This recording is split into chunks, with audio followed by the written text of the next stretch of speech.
नमस्कार बच्चों, मैं आरती आप सबका आरती एजुकेशन वर्ल्ड में स्वागत करती हूँ। बच्चों, आज की इस वीडियो में हम आपकी कक्षा 7 की विषय हिंदी की कार्यपत्रक नंबर 5 करेंगे, यानी कि वर्कशीट 5, और जिसकी तिथि है 8 अक्टूबर 2020। बच्चों, आपको ये तो सबको पता है कि विद्यार्थी का नाम यानी कि आपका नाम, अध्यापक का नाम यानी कि आपके टीचर का नाम, ठीक है, तो ये आप लिख लोगे। चलिए अब चलते हैं हम वर्कशीट पर। प्यारे बच्चों, इस बार जो पाठ हम पढ़ने जा रहे हैं उसका नाम है दादी माँ। और दादी माँ तो सभी को प्रिय होती है ना। नाम से ही आप समझ गए होंगे कि लेखक अपनी दादी को याद करते हुए लिखते हैं कि उनकी दादी उनका किस प्रकार ख्याल रखती थी। आइए जाने लेखक क्या कहते हैं और पूछे गए प्रश्नों का उत्तर भी देना है हमें इसे पढ़कर। चलिए तो पढ़ते हैं। दादी माँ को गांव की 50 किस्म की दवाओं के नाम याद थे। जो उनकी दादी माँ थी उनको गांव की जो 50 किस्म की जो दवाएं होती हैं सबका उनको मुजबानी रटे हुए थे। मुजबानी का मतलब पता है? मुँह जबानी, यानी कि मुँह से याद थे।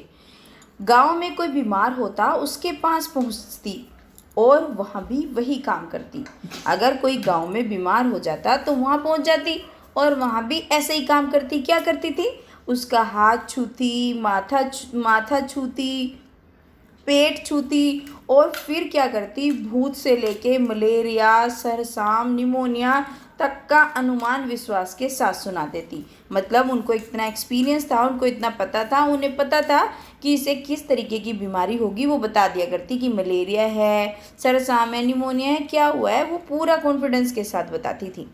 महामारी के दिनों में रोज सवेरे उठकर स्नान के बाद लवंग और गुड़ मिश्रित जलधार, गूगल और धूप करती थी।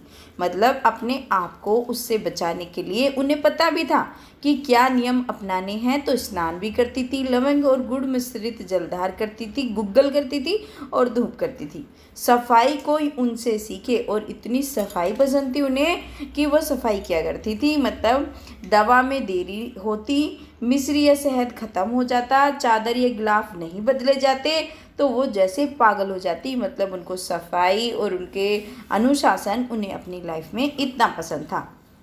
बुखार तो मुझे अब भी आता है, नौकर पानी देता है, मेष महाराज अपने मन से पकाकर खिचड़ी या साबू।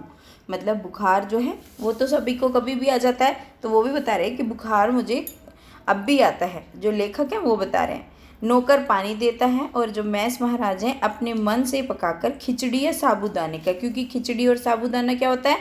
हल्का भोजन होता है। तो हम किस में बुखार या हमारी तबीयत खराब होती है तो हम ये सब खाते हैं ना। तो डॉक्टर साहब आकर नाड़ी देख जाते हैं और डॉक्टर देख के जाते हैं कि हमारी नब्ज ठीक चल रही है क्या नहीं है। और कुनैन मिक्सचर के तीखेपन के डर से बुखार भाग जाता है, क्योंकि बुखार में ये सब लेना पड़ता है, तो इस वजह से वो, क्योंकि ये बहुत कड़वी चीज़ें होती हैं तो बुखार जाता है। पर न जाने क्यों ऐसे बुखार को बुलाने का जी नहीं होता। ले वो कहते हैं, लेकिन किसका मन करता है बताओ बुखार आए? किसी को, किसी का भी नहीं करता है। तो ऐसी लेखक भी कह रहे हैं कि बुखार नहीं आना चाहिए, किसी का मन नहीं होता कि बुखार आए उसको। चलिए अब देख लेते हैं इसके प्रश्नों के उत्तर। पहला प्रश्न है, गांव में कोई बीमार होता तो उसके पास पहुंचकर दादी माँ क्या करती थी? तो आप इसका उत्तर इस तरीके से लिखेंगे बच्चों। इसे मैं थोड़ा सा छोटा कर देती हूँ आप लोगों के लिए।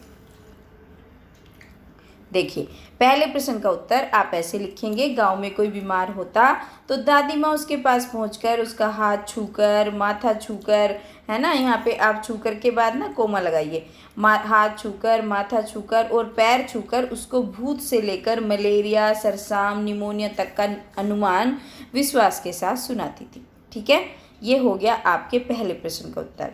आप देखते हैं दूसरा प्रश्न क्या है। महामारी के दिनों में दादी माँ क्या किया करती थी? तो अभी तो हमने पढ़ा था, महामारी के दिनों में दादी माँ रोज सवेरे उठकर स्नान के बाद लवंग और गुड़ मिश्रित जलधार, गूगल, ये आधा गया है ये वाला, गूगल और धूप करती थी। ठीक है, तो ये हो गया आपके दूसरे प्रश्न का उत्तर। अच्छा, दवा में देर होती, मिश्री या शहद खत्म हो जाता, चादर या गिलाफ नहीं बदले जाते तो वो जैसे पागल हो जाती। रेखांकित शब्द किसके लिए प्रयोग किया गया है और वह ऐसा क्यों करती थी? कि इसके नीचे रेखा खींची गई है तो इसको रेखांकित है।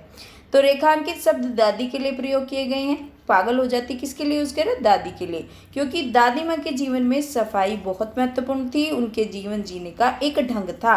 तो ये आप चौथे प्रश्न का उत्तर लिख देंगे। ठीक है, चलिए अब देखते हैं जो लास्ट क्वेश्चन है, अंतिम प्रश्न है इसका, और बहुत ही इम्पोर्टेंट भी है हम सब लोगों के लिए।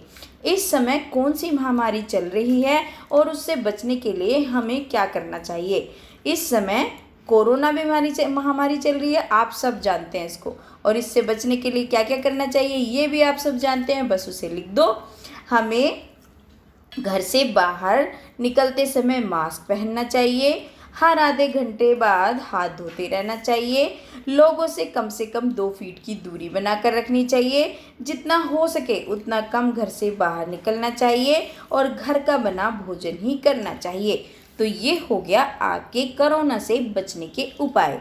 तो बच्चों आज थी ना आपकी मज़ेदार वर्कशीट, और साथ ही साथ बहुत आसान भी थी।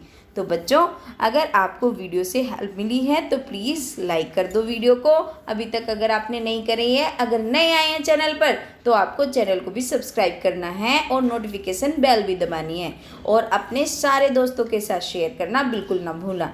और बच्चों एक अपना प्यारा सा कमेंट छोड़ दोगे तो मुझे बेहद खुशी मिलेगी। Thank you.